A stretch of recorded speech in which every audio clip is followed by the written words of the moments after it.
একটি দাগ দিয়ে এইভাবে ঘুরিয়ে ঠিক ওই গোলটির নিচে লম্বালম্বি করে আরো একটি গোল দিয়ে দিলাম। দেখো ঠিক এটা নিচে হয়ে গেল 1 সংখ্যাটি। 2 সংখ্যাটি দেখো 2 এখানে ছোট্ট করে একটি গোল দিয়ে এইভাবে ঘুরিয়ে এই পর্যন্ত, যেখান থেকে শুরু করেছি তার থেকে সামান্য একটু বামে এসেছি।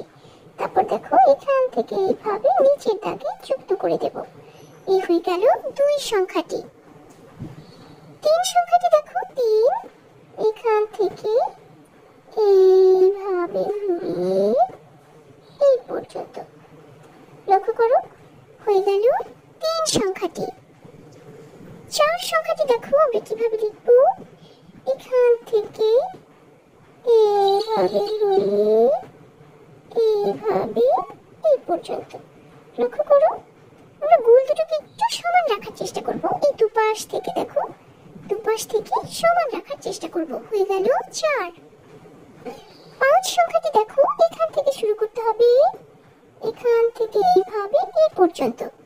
তারপর লক্ষ্য করো এখান থেকে এইভাবে উপরের দাগের সাথে যুক্ত করে দেব। তারপর হালকা একটু বাঁকা করে এইভাবে আরো একটি দাগ দিয়ে দিলাম। হয়ে গেল 5 সংখ্যাটি।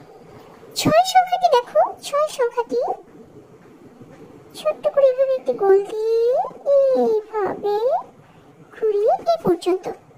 তারপর এখান থেকে এইভাবে এই পর্যন্ত, লক্ষ্য করো এখানে একটু ফাঁকা রাখতে হবে, যুক্ত করে দেওয়া যাবে না।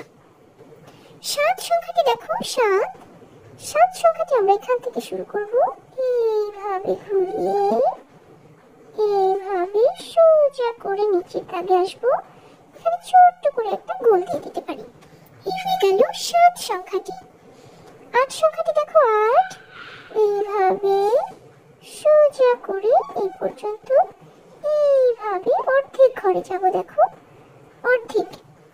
তারপর এখান থেকে এইভাবে এই যে হয়ে গেল 8 সংখ্যাটি। 9 সংখ্যাটি দেখো আমরা এখান থেকে শুরু করব, এখান থেকে এইভাবে এই পর্যন্ত।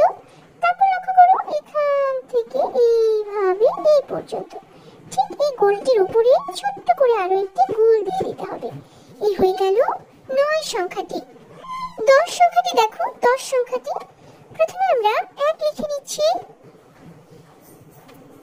এইভাবে এখানে ছোট করে একটি গোল দিয়ে এইভাবে ঘুরিয়ে এই পর্যন্ত। তারপর 0 কিভাবে লিখবো দেখো 0 ঠিক 1-এর পিঠে এইভাবে বাঁকা করে নিচের দাগের সাথে টাচ করে এইভাবে আমরা 0টা লিখে নিতে পারি। এই হয়ে গেল 10। লিখে নাও সবাই।